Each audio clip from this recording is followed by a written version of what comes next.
Hello everyone, जैसा कि आप लोगों को पता है कि कल सीयूटी 2024 का फाइनली रिजल्ट आ गया एंड काफी दिनों बाद यानी काफी इंतजार के बाद फाइनली एनटीए ने रिजल्ट डिक्लेयर कर दिया एंड सडन कर दिया क्योंकि संडे का दिन एंड द थिंग इज की इवनिंग में अचानक से रिजल्ट आ गया। बट द थिंग इज की रिजल्ट का एक्सपीरियंस कैसा रहा सारी चीजें बताएंगे। बट यहाँ पर जो सबसे सबसे सबसे ज्यादा शॉकिंग एंड सबसे बेस्ट न्यूज है यहाँ पे सुपर किड्स के साथ में, यहाँ पर तन्वी बंसल अवेलेबल है जिन्होंने कल बहुत बहुत बहुत बहुत अच्छा स्कोर किया है। एंड द थिंग्स की मैं क्या ही बताऊंगा, यहाँ पे तन्वी बंसल ही अपना एक्सपीरियंस शेयर करेंगे एंड अपना स्कोर भी शेयर करेंगे। तो वेलकम तन्वी एंड आप मुझे बताइए सबसे पहले कि रिजल्ट का क्या कुछ आइडिया था आपको कि रिजल्ट आने वाला है आज, या सडन सडन आ गया, और आप कहाँ पे थे और कैसे आपने रिजल्ट देखा और क्या एक्सपीरियंस था आपका। सबसे पहले तो आप मुझे रिजल्ट के बारे में बताइए। Thank you sir. Sir result actually कल एक्सपेक्टेड नहीं था। हमें हमें लग रहा था कि इस वीक के एंड तक आ जाना चाहिए बिकॉज ऑलरेडी काफी डिले हो गया था। बट कल तो एक्सपेक्टेड नहीं था। And Okay, I was at a family function, I was with my entire extended family. तो उन तो सबके इससे बेस्ट सामने ही तो कुछ रिजल्ट हो नहीं आया। सकता। Yes sir. बहुत ही सपोर्टिव एंड पॉजिटिव एनवायरनमेंट था। तो कैसा मतलब एक्सपीरियंस था, आपने कहाँ पे रिजल्ट देखा एंड आपके साथ कौन कौन था, सबसे पहले तो आप मुझे ये बताइए। सर आई थिंक इसी टेलीग्राम पे ही मेरे को लिंक आई थी सीयूईटी की वेबसाइट की, तो वहीं से मैंने रिजल्ट देखा। And I was with my parents and my sister. Okay, तो क्या रिएक्शन था उनका। सर एक्चुअली चलिए एक्सपेक्टेड पहले था रिएक्शन बिकॉज से टू। पहले आप मुझे बता दीजिए कि स्कोर क्या था, उसके बाद वो रिएक्शन जस्टिफाइड हो जाएगा। सर तो मेरा स्कोर 800 ऑन 800 है कौन से फॉर द कौन सा स्ट्रीम सब्जेक्ट्स। था आपका एंड कौन कौन से सब्जेक्ट थे। मेरी कॉमर्स स्ट्रीम है एंड मेरी डोमेन सब्जेक्ट्स थे बिजनेस स्टडीज, अकाउंटेंसी, इकोनॉमिक्स और इंग्लिश। तो आप ये बोल रहे हो कि आपका English, accountancy, economics and business चार सब्जेक्ट में आपके 200 आउट ऑफ 200 है, यानी 800 में से यस 800 है, सर। ये सही बोल रहे हो आप ये। Yes sir. मतलब क्या मैं सही सुन रहा हूँ। Yes sir. तो ये तो मुझे काफी शॉकिंग लग रहा है दस, क्योंकि इस बार देखा जाए तो इंग्लिश में काफी बच्चों के मार्क्स कम हो गए। कुछ क्वेश्चंस में टिपिकल चीजें थी, काफी चीजें टिपिकल थी, बट आई थिंक इसके बाद भी आपने 100% स्कोर किया है सारे सब्जेक्ट में। That's great and first of all तो congratulation. And is thank pay you so much parents का सर। कैसा रिएक्शन था। सर एक्चुअली दो आंसर कीज ऑलरेडी पहले आ चुकी थी, सो समवॉट एक्सपेक्टेड था, but still we felt like normalisation हो सकती है। तो बस मेक श्योर करना था कि रिजल्ट में भी वही है जो हमने आंसर की में मार्क्स देखे हैं, so everyone was very happy. कहाँ सेलिब्रेट किया फिर आपने। तो सेलिब्रेशन तो अभी तक नहीं हुआ है, that's pending. Okay okay okay, तो बोर्ड्स बोर्ड्स में भी कहीं ना कहीं आपने मुझे ऐसे ही कुछ बताया था कि सर बोर्ड्स में भी हम सेलिब्रेट नहीं कर पा रहे जस्ट बिकॉज कि अभी सीयूटी का एग्जाम आने वाले हैं। तो बोर्ड्स में क्या स्कोर रहा था आपका। तो बोर्ड्स में मेरा था 97.8%। Almost 98%, that's great. मतलब यस। स्टार्टिंग से ही थॉट्स क्लियर थे। तो आप मुझे एक बात बताइए कि बोर्ड्स एंड सीयूटी की जर्नी में कहीं ना कहीं बहुत कंफ्यूजन होता है कि सीयूटी के लिए क्या अलग से पढ़ें, सीयूटी कितना डिफरेंट हो जाता है अगर हम बात करें as compare to board examination. तो आप मुझे प्लीज यहाँ पे बताइए कि आपकी क्या स्ट्रैटेजी थी बोर्ड्स एंड सीयूटी के लिए, आप स्टार्टिंग से प्रिपेयर्ड थे, क्या आप अलग से सीयूटी को टाइम दे रहे थे, या फिर आपने बाद में बूस्टअप किया सीयूटी के लिए एक्स्ट्रा पढ़ना चालू किया, स्टार्टिंग में बोर्ड्स पे फोकस किया था। तो आपका ओवरऑल स्ट्रैटेजी क्या था towards your boards and towards your CUET examination. Sir I think both और सीयूईटी दोनों का प्रिपरेशन स्ट्रैटेजी बहुत डिफरेंट होगा बिकॉज बोथ इज पूरा subjective.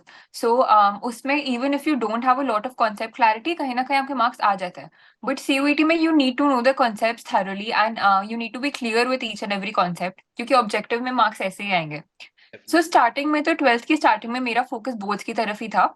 But then I started doing CUET के MCQs, I bought books, I joined Top Rankers की कोचिंग। So उसमें एक्स्ट्रा एफर्ट डाला सीयूईटी में। बट मेन सीयूईटी की पढ़ाई बोर्ड्स के बाद ही स्टार्ट हुई है। ओके सो वही स्ट्रैटेजी थी। ओके, तो आप जब मैं बात करता हूँ कॉमर्स स्ट्रीम की, तो कॉमर्स स्ट्रीम में बहुत सारे सब्जेक्ट्स यहाँ पर हमें परेशान करते हैं, बट आई थिंक अकाउंटेंसी एक ऐसा सब्जेक्ट हो जाता है जिसको theoretical as well as practical point of view से अगर हम पढ़ते हैं तो उसमें यस काफी सर। चीजें ऐड हो जाती हैं।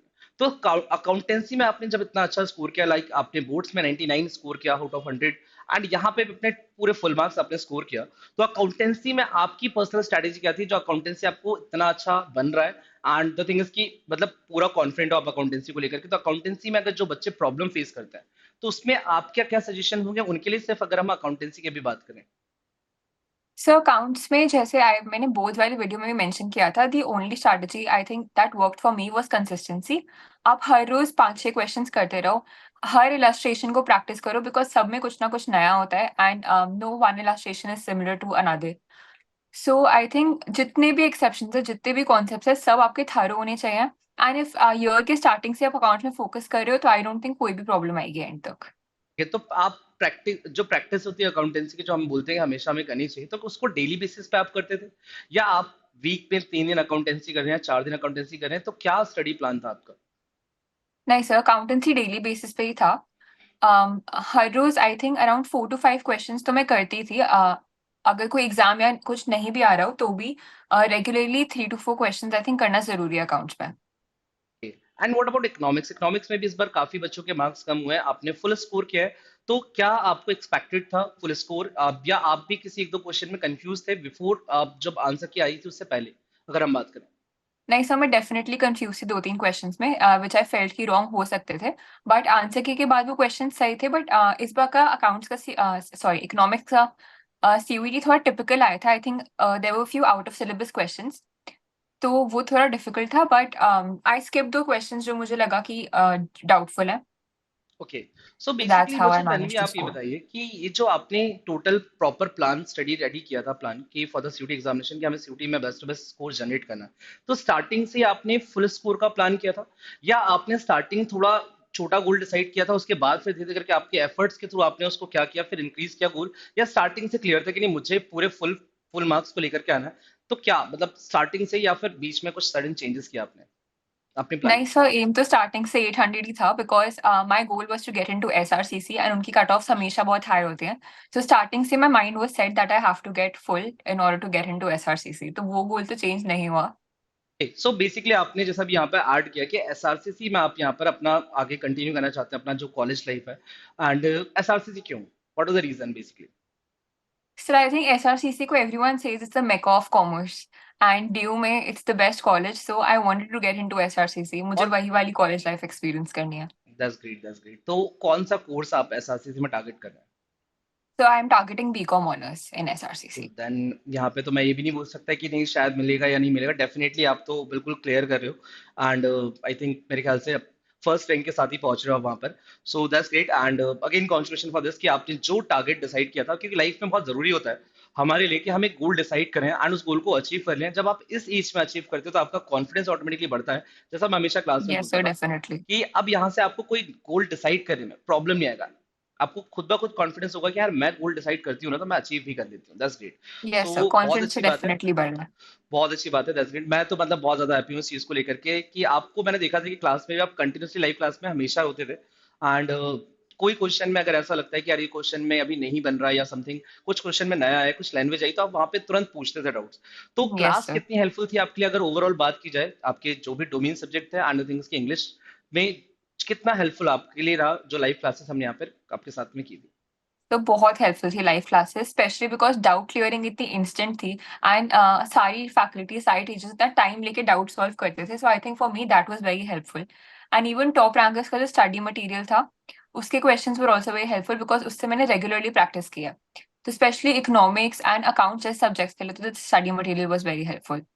That's great. मैं जहां तक समझ पा रहा हूँ कि आपने टेस्ट में भी काफी मेहनत की थी, काफी बार आप टेस्ट में बिल्कुल मैक्सिमम मैक्सिमम टेस्ट आप लगाते थे, एंड कोई टेस्ट में यस भी सर। आपको क्वेश्चन कंफ्यूज करता था तो आप पूछते थे।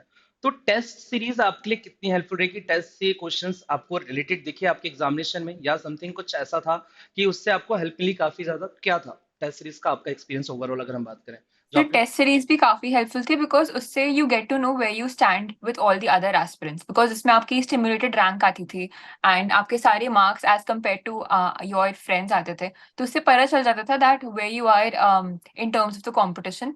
तो I think test series was also very helpful and उसके सारे क्वेश्चंस एकदम सीयूईटी बेस्ड ही थे। So the pattern was also similar, so it was very helpful. Okay, that's great. So जितना मैं समझ पाता हूँ कि लाइफ में जब एक आप लॉन्ग टर्म गोल डिसाइड करते हो, जब आपने मई से स्टार्ट किया टॉप रैंकर्स के साथ, मई से स्टार्ट किया आपने अपना 12th का जर्नी, एंड साथ साथ में सीयूटी का भी ड्रीम आपने देखा, एंड सीयूटी के थ्रू आपने एसआरसीसी का ड्रीम देखा, तो ये लॉन्ग टर्म गोल था। एंड एक जब लॉन्ग जर्नी होती है तो उसमें काफी अप डाउन्स होते हैं, काफी फ्लक्चुएशंस आते हैं, कभी अच्छा टाइम आता है, कभी हमें ऐसा लगता है कि हम कहीं ना कहीं डिस्ट्रैक्ट हो रहे हैं, कहीं ना कहीं हम डिमोटिवेट हो रहे हैं। तो ऐसा पूरा थ्रू आउट द ईयर अगर आप बताना चाहो कि आपको क्या सबसे ज्यादा कोई पर्सन या कोई ऐसी चीज जो आपको बहुत ज्यादा हेल्पफुल रही आपकी पूरी जर्नी में, जिसने आपको काफी हेल्प किया, जहां पे फ्लक्चुएशंस आए वहां पे उन्होंने आपको मोटिवेट किया, तो कौन कौन आपकी लाइफ में आपके इंपॉर्टेंट पार्ट रहा इस अचीवमेंट को, लाइक आपने जो अचीव किया है इस गोल को अचीव करने में, आप कौन कौन और आपके साथ में कंट्रीब्यूट कर रहे थे? सो डेफिनेटली लीनियर जर्नी तो बिल्कुल भी नहीं थी, there were lots of ups and downs. बहुत स्ट्रेसफुल हो गया था बीच में, एंड डाउट्स आने लग जाते हैं, एंग्जाइटी आने लग जाती है दैट होगा या नहीं होगा। सो उस टाइम पे my family was my support system, my mother, my father and my sister. So these three were always there, they were always there to support me. So मेरा डेफिनेटली सपोर्ट सिस्टम घर पे ही था, okay. And कभी भी इन्होंने demotivate नहीं होने दिया। सो आई थिंक दैट्स ये द बहुत जरूरी होता है कि जब आप एक टारगेट को डिसाइड करके जाते हो एंड कभी भी उस टारगेट को हम जब अचीव करते हैं तो कहीं ना कहीं ये चीज बहुत ज्यादा इंपॉर्टेंट रोल प्ले करती है कि आपकी फैमिली का सपोर्ट आपके तरफ यस सर। रहता है। तो काफी चीजें, दैट्स ग्रेट। तो आप मुझे ये बताइए तन्वी कि अगर हम थ्रू आउट द ईयर की बात करें तो ऑल दो आप पढ़ाई के साथ साथ आपका कुछ और भी एक्टिविटीज में आप कहीं ना कहीं आपने सेक्रीफाइसेस की सारी एक्टिविटीज को, या आप सब कुछ लेके चल रहे थे और लास्ट में एग्जाम से पहले आपने कुछ चीजें सेक्रीफाइस की, लाइक फॉर एग्जांपल कुछ आपकी हॉबीज थी समथिंग, तो ऐसा कुछ भी आपका एक्सपीरियंस रहा through out the year? Sir I think year के बीच में तो I was pretty balanced, and मैं पढ़ाई के साथ बाकी चीजें भी मैनेज कर लेती थी, बट टुवर्ड्स द एग्जाम थोड़ा और स्ट्रेसफुल हो गया। So I think you have to give up certain things to prepare properly. So I am very fond of playing guitar, so okay. I think I had to sacrifice that a little bit end में, because there was a lot of pressure to study. But if you manage it throughout the year, I think you won't have to sacrifice anything, and सब कुछ साथ में हो सकता है। सो मतलब आप दोनों चीजें लेके चल सकते हो अगर आप फोकस्ड हो। यस सर, आप हाँ स्टडी सर, आप डेफिनेटली स्टार्टिंग मिल से कर रहे हो। सकता है। स्टार्टिंग से करना कितना इंपॉर्टेंट है? अगर हम, काफी बच्चे ऐसा होते हैं कि जब सोचते हैं पढ़ना, अब वो गोल डिसाइड तो कर लेते हैं एंड थिंग जब वो सोचते हैं पढ़ना तब तक सितंबर अक्टूबर निकल जाता है। तो क्या यस सर। इसका कुछ इम्पैक्ट आता है? अगर आप स्टार्टिंग से पढ़ते हो तो उसका कुछ पॉजिटिव इम्पैक्ट है, या आप लेट स्टार्ट करते हो तो उसकी वजह से कुछ नेगेटिव इम्पैक्ट है, समथिंग लाइक दैट? इस पे आपका क्या थॉट प्रोसेस है? आई थिंक स्टार्टिंग से पढ़ने का पॉजिटिव इम्पैक्ट तो डेफिनेटली है, बिकॉज देन आपको जल्दी पता चल जाएगा वेयर यू स्टैंड और कहाँ कहाँ पे आपकी वीकनेसेस है, तो आप उसको थ्रू आउट द ईयर्स पे वर्क कर सकते हो। But if you start in October and September, तो आपको और टाइम लगेगा, आपका प्रोग्रेस रिलेटिवली थोड़ा पीछे चलेगा बाकी लोगों से। तो इट्स नॉट लाइक अगर आप लेट भी स्टार्ट करो तो नहीं हो सकता, डेफिनेटली हो सकता है, बट आप स्टार्टिंग से स्टार्ट करोगे तो it will be a big help, क्योंकि आपका कॉन्फिडेंस स्टार्टिंग से ही बन जाएगा फिर। ये बहुत इंपॉर्टेंट बात कही है यहाँ पर तन्वी बंसल ने, कि यहाँ पे जो बहुत सारे बच्चे सोचते हैं, जो जो भी हमारे व्यूअर्स हैं यहाँ पे, काफी बच्चे सोचते हैं कि यार अभी स्टार्ट कर लूंगा, अगस्त से स्टार्ट कर लूंगा, बस एक बार अगस्त खत्म हो जाए, एक बार ये मेरा बर्थडे आने वाला है, मेरा बर्थडे खत्म हो जाए, उसके बाद से मैं स्टार्ट कर लूंगा। तो ये वाला एटीट्यूड आई थिंक मुझे लगता है यहाँ से चेंज होना चाहिए, क्योंकि यस ये सर। थोड़ी थोड़ी चीजों को चेंज करके आप कहीं ना कहीं फाइनल अपने गोल को अचीव कर पाते हो। So that's great. Yes sir. Tanvi, आप मुझे एक बात बताइए कि जो आपका 800 आपका स्कोर रहा, क्या ये स्टार्टिंग से एक्सपेक्टेड था, या बीच में आपने सोच लिया था कि यार नहीं हो पाएगा? कोई ऐसा टाइम था जिस टाइम पर आपको ऐसा फील हुआ, या तो एग्जाम से जस्ट थोड़ा दिन पहले हमें कहीं ना कहीं ऐसा थॉट आने लगता है माइंड में कि यार नहीं हो पाएगा, फुल मार्क्स तो कहीं से नहीं, थोड़े मार्क्स तो कटेंगे, तो या आप स्टार्टिंग से एक ही फोकस पे लेके चल रहे थे और आपको हमेशा से लग रहा था कि यार नहीं यार हो जाएगा, मतलब full score? Sir I think exam से 2-3 दिन पहले मैंने बहुत ही डिफिकल्ट मॉक्स कर लिए थे कहीं से, सो उससे मेरा कॉन्फिडेंस थोड़ा शेक हुआ था, एंड तब मेरे को लगा था कि maybe it's not possible to get full. But then as मैंने सीयूईटी के पेपर्स दिए एंड पेपर्स अच्छे गए, तो मेरा कॉन्फिडेंस रिस्टोर हुआ। एंड आई थिंक पूरे टाइम तो नहीं हो सकता है that I will get full, you will have anxieties and you will have doubts, but it will all work out in the end, that's all I can say. Okay. So अगर जैसे कोई बच्चा आपको यहाँ पे भी देख रहा है, बहुत सारे व्यूअर्स हैं आपको सुनना चाहते हैं आपसे, समझना चाहते हैं कि कैसे ये जर्नी आगे लेके जानी चाहिए हमें, तो उनके लिए आपका क्या सजेशन होंगे, उनके लिए आपकी क्या गाइडेंस होंगी कि उनको किन किन सब्जेक्ट में किस किस तरीके से ध्यान देना चाहिए? And the most important question जो मैं यहाँ पे ऐड करना चाहूंगा, जिससे काफी बच्चे परेशान होते हैं, कि जो बोर्ड्स का सिलेबस है एंड जो सीयूटी का सिलेबस यस सर। है, इसमें काफी डिफरेंसेस हैं, मतलब काफी चीजें आज, जैसे हम अकाउंटेंसी की बात करें, काफी डिलीटेड टॉपिक्स हैं, तो कितने ज्यादा क्वेश्चंस आपको उन डिलीटेड टॉपिक से दिखे थे, एंड वो डिलीटेड टॉपिक्स को पढ़ने के लिए क्या अप्रोच होनी चाहिए? इसमें ओवरऑल आपका क्या एक्सपीरियंस है जो आप शेयर करना चाहेंगे, और आप गाइड करना चाहेंगे उन बच्चों को जो इन कंफ्यूजन में अभी आगे बढ़ रहे हैं? जो सीयूईटी का एक्स्ट्रा सिलेबस है, आई थिंक इतना ज्यादा नहीं है। मतलब थोड़े बहुत टिपिकल टॉपिक्स है जिसमें कॉन्सेप्ट क्लैरिटी की जरूरत है। तो अगर आप classes through out the year करते रहोगे उसमें, तो एंड तक उसमें भी कोई प्रॉब्लम नहीं आएगी, इवन तो आप वो स्कूल में नहीं पढ़ रहे हो। एंड बोर्ड्स के बाद स्पेशली आई थिंक उन एक्स्ट्रा टॉपिक्स पे ज्यादा फोकस करना चाहिए। अकाउंट्स में जैसे हमारा एक चैप्टर था जो डिलीटेड था बोर्ड्स के लिए, उससे वेटेज तो उसकी सीयूईटी में ज्यादा नहीं थी, बट उन क्वेश्चंस को करने के लिए भी आपके कॉन्सेप्ट क्लियर होने चाहिए थे उस चैप्टर के लिए। सो आई थिंक ज्यादा फोकस आप बोर्ड्स के बाद डालिए डिलीटेड टॉपिक्स पे, स्पेशली मैथ्स एंड अकाउंट्स जैसे सब्जेक्ट्स में। तो एक non profit organisation, computers accounting yes sir, and non redemption of profit debenture and all, organisation. ये सारी यस चीजें। सर। ओके, तो and what about economics? Economics में micro economics was the extra subject जो boards में नहीं आया था, बट वो 11th में एक बार ही तो हमने पढ़ा ही हुआ है, तो उसे ब्रश अप करने की जरूरत है बस। एंड उसमें भी आप क्वेश्चंस प्रैक्टिस करते रहो, तो I don't think it's very difficult to do that. So basically ये बात तो सारी हो गई हमारी डोमेन की, बट एक चीज जो मैं आपसे यहाँ पे पूछना चाहूंगा कि जनरल टेस्ट एंड लैंग्वेज, ये काफी यस सर। कुछ नया हो जाता है हमारे लिए खुदा, अगर हम बोर्ड यस सर। एस्पिरेंट हैं एंड थिंग्स हम सीयूटी के लिए भी अपने आप को रेडी कर रहे हैं, तो ये कुछ एक्स्ट्रा एफर्ट्स हमें कहीं ना कहीं देने होते हैं। तो जनरल टेस्ट एंड जो लैंग्वेज था आपका, इसको आपने कैसे रेडी किया, इसमें आप कितना एक्टिव थे, एंड इसको आप क्या स्टार्टिंग से पढ़ रहे थे, या इसमें आपने एंड में स्टार्ट किया समथिंग, क्या आपका इन दो सब्जेक्ट की अगर हम बात करें स्ट्रैटेजी क्या थी, क्योंकि ये एक सब कुछ एक तरह से हम बोल सकते हैं डिफरेंट, बाकी सारी चीजें हम बोर्ड्स में पढ़ रहे होते हैं, मतलब हमें यस सर। एटलीस्ट आइडिया होता है कि अकाउंटेंसी है क्या, इकोनॉमिक्स क्या, but what about logical reasoning की अगर हम बात करें, या पूरा जनरल टेस्ट ओवरऑल बात करें, या इंग्लिश लैंग्वेज की बात करें, तो ये सारी चीजों में आपने आपको रेडी आपने कैसे किया? सर आई थिंक मैं सबसे ज्यादा नर्वस इंग्लिश के लिए ही थी, बिकॉज वो बोर्ड से एकदम डिफरेंट सिलेबस था। एंड उसमें सारे नए टॉपिक्स थे, आपको सब कुछ क्वेश्चंस एकदम टिपिकल टाइप के आते हैं। सो सबसे ज्यादा नर्वस मैं इंग्लिश के लिए थी, but the live classes helped a lot. And बस आपको हर टॉपिक का कॉन्सेप्ट क्लियर करना होता है उसमें। और प्रीवियस ईयर पेपर्स बहुत हेल्पफुल थे, बिकॉज ऑलमोस्ट सिमिलर पैटर्न के क्वेश्चंस आए थे। एंड इस बार भी आई थिंक सबसे डिफिकल्ट इंग्लिश का सीयूईटी था सारे एस्पिरेंट्स के लिए। सो इंग्लिश पे आप स्टार्टिंग से फोकस करो, सारी लाइव क्लासेस अटेंड करो, तो आई थिंक वो भी हो जाएगा। बट वो बोर्ड्स के बाद में स्टार्ट करना, वो भी स्टार्टिंग ऑफ द ईयर से सारे कॉन्सेप्ट से फोकस करना स्टार्ट कर देना। And what about general test? फिर जनरल टेस्ट में मेरा इतना फोकस नहीं था, because my aim was SRCC BCom honours, and उसके लिए जनरल टेस्ट रिक्वायर्ड नहीं है। तो मैंने पढ़ा था जनरल टेस्ट, बट उस पर इतना टाइम नहीं स्पेंड किया था, ताकि अब मेरे बाकी सब्जेक्ट से फोकस ना हट जाए। सो ओवरऑल अगर हम बात करें तो आपका फैकल्टी के साथ कैसा एक्सपीरियंस रहा यहाँ पर सुपरग्रेड्स के साथ, क्योंकि आप काफी ज्यादा अटेंटिव थे क्लास के अंदर स्टार्टिंग से लेके एंड तक, चाहे वो क्रैश की बात हो या फिर बात आपकी स्टार्टिंग के लाइव क्लासेस की हो, या आपके टेस्ट की बात हो, या कोई भी चीज हो, कोई भी एक्टिविटीज हो, सुपरग्रेड्स की तरफ से आप हमेशा वहां पे पार्टिसिपेट करते थे। सो आपका ओवरऑल एक्सपीरियंस यहाँ पे, जो इंटरफेस होता है, जिस तरह से यहाँ पे क्लासेस प्रोवाइड की जाती हैं, जिस तरह से यहाँ पे फैकल्टीज पढ़ाते हैं, तो ओवरऑल एक्सपीरियंस आपका यहाँ पे थ्रू आउट द ईयर कैसा रहा, अगर हम बात करें टॉप रैंक का सुपरग्रेड्स के साथ? सो मेरा एक्सपीरियंस बहुत अच्छा था टॉप रैंकर्स के साथ। I think this was a really good decision to join top rankers at the starting of the year. And सारी लाइव क्लासेस बहुत ज्यादा हेल्पफुल थी। द फैकल्टी, आप, Pankaj sir, Harsh sir, everyone was great. And सबने बहुत prioritise करके doubt solve किए, सारे कॉन्सेप्ट्स क्लियर किए। सो आई डोंट थिंक उसके बिना अभी सीयूईटी में इतने अच्छे मार्क्स आ पाते। तो क्लास में पढ़ाई भी होती थी, कभी कभी मस्ती भी होती थी, मजा भी आता था क्या? नहीं, सब मस्ती भी होती थी डेफिनेटली।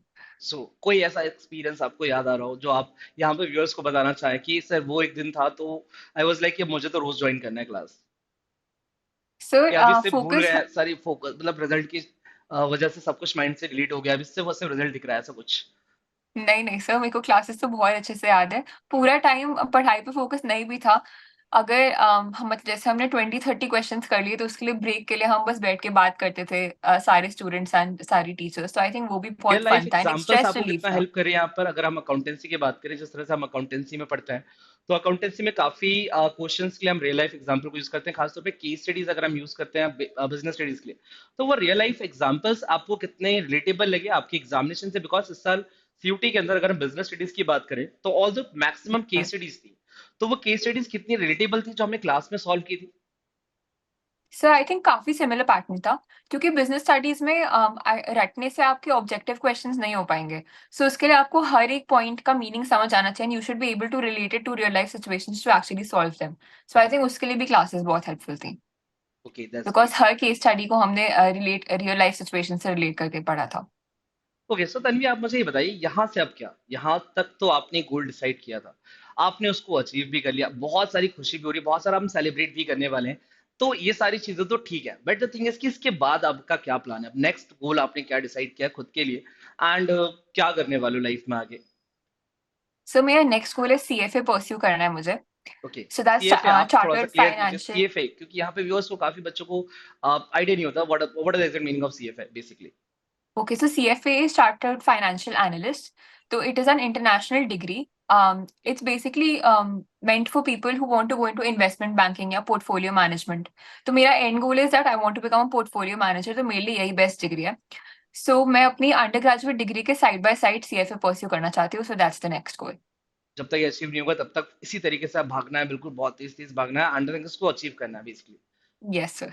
सो डेफिनेटली जो गोल आपने डिसाइड किया है एंड 100% आप अचीव करोगे। जैसा मैंने बोर्ड्स के टाइम बोला था, सीयूटी का जब एग्जाम नहीं भी हुआ था, तब भी मुझे ऐसा था कि यार सीयूटी में भी मैं आपका इंटरव्यू यहाँ पे कंडक्ट करने वाला हूँ, एंड फाइनली यहाँ पर आप आ चुके हो। और Yes, सिर्फ sir. और सिर्फ आए नहीं हो, बहुत सारे मार्क्स के साथ आए हो, एंड आई थिंक इतने मार्क्स के साथ कि इसके आगे कुछ होता नहीं है। सो ओवरऑल अभी क्या फीलिंग है, मतलब कुछ ऐसा लग रहा है कि समथिंग लाइक कि कुछ ना कुछ अपन बोलते हैं ना कि यार अपना माइंड ही थोड़ा सा डाइवर्ट हो रहा है कि मैंने तो बहुत अच्छा स्कोर कर लिया, या अभी भी लग रहा है कि बहुत कुछ करना है लाइफ में, या just a beginning? So I think first feeling तो relief ही है because इतने टाइम से everyone was uncertain about college क्योंकि रिजल्ट नहीं आया था and finally रिजल्ट आ गया है and अब रिलीफ है कि अब अच्छा कॉलेज मिल जाएगा.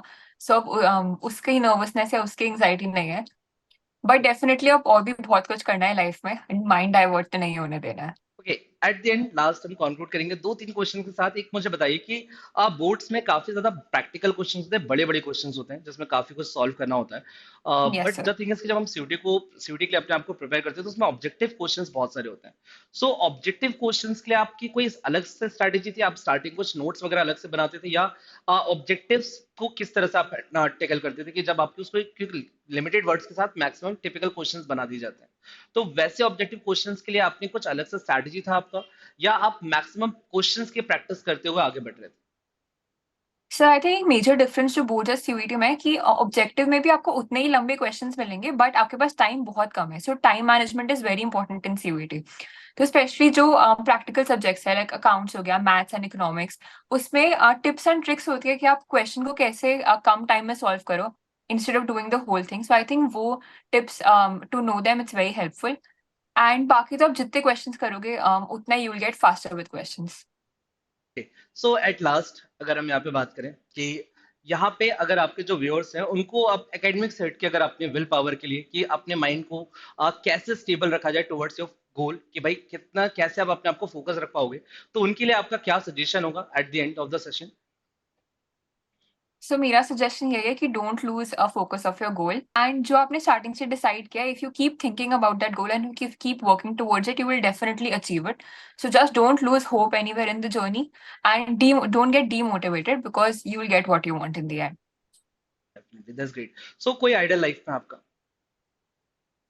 आई एम सॉरी सर. कोई लाइफ में आइडल जिसको आप फॉलो करते हो एंड जिससे आप कहीं ना कहीं इंस्पायर होते हो कि यार, यार ये बॉडी है, ये पर्सनैलिटी है जिसको लेकर के कहीं ना कहीं मोटिवेशन आता है, या उनसे कुछ काफी कुछ सीखने के लिए मिलता है, anything, anyone? Sir I think मेरे सारे आइडल्स भी मेरे फैमिली में ही है. किसी एक पर्सन को आप मेंशन करना चाहो यहाँ पर, So एंड my की कोई mother and my qualities? father, both of them are actually chartered accountants, so they have worked very hard. So basically Um, commerce background ही है अपना पूरा yes, ओवरऑल। sir, पूरा commerce तो background है. काफी हेल्पफुल रहा होगा आपके लिए जो एनवायरनमेंट होता है एक फैमिली का, एंड जब सारे ही लोग कहीं ना कहीं इसी के अराउंड होते हैं, एक ही सब्जेक्ट के अराउंड या Yes, sir. एक ही स्ट्रीम के अराउंड, तो काफी कुछ हेल्पफुल हो जाता Yes, है sir. हमारे लिए भी। So I think that's great, and काफी अच्छा लगा आपसे यहाँ पर इंटरेक्ट करके। एंड द थिंग इज कि मुझे पता था कि यार आप अच्छा स्कोर करने वाले हो, एंड आज वो फाइनली डे आ गया जब यहाँ पे हम स्क्रीन शेयर कर रहे हैं, एंड आपके साथ में इतना कुछ सुनने के लिए मिला, एंड जिस एज पे आप हो, आप इतनी ज्यादा क्लैरिटी लेके आगे बढ़ रहे हो, दैट्स, मुझे ऐसा लग रहा है अंदर से कि कहीं ना कहीं जो गोल आपने सेट किया ना वो भी बहुत छोटा हो जाता है जब आप इस तरीके से इस एफर्ट्स के साथ आगे बढ़ते हो। एंड मुझे लगता है कोई गोल फिर रह ही नहीं जाता कि इस गोल को अचीव कर भी पाएंगे नहीं कर पाएंगे। तो आपके लिए यही सजेशन होगा एट द एंड मेरा, कि जो भी आपने टारगेट डिसाइड किया बस इसी तरीके से आप आगे बढ़ते रहिए, एंड इसी तरीके से बहुत सारे बच्चों को, बहुत सारे जो आपके जूनियर्स हैं उनको आप इसी तरीके से मोटिवेट करते रहिए। हम आगे भी यहाँ पे कंटिन्यू कहीं मिलेंगे, एंड द थिंग इसकी आगे कंटिन्यू इस पे बात करेंगे।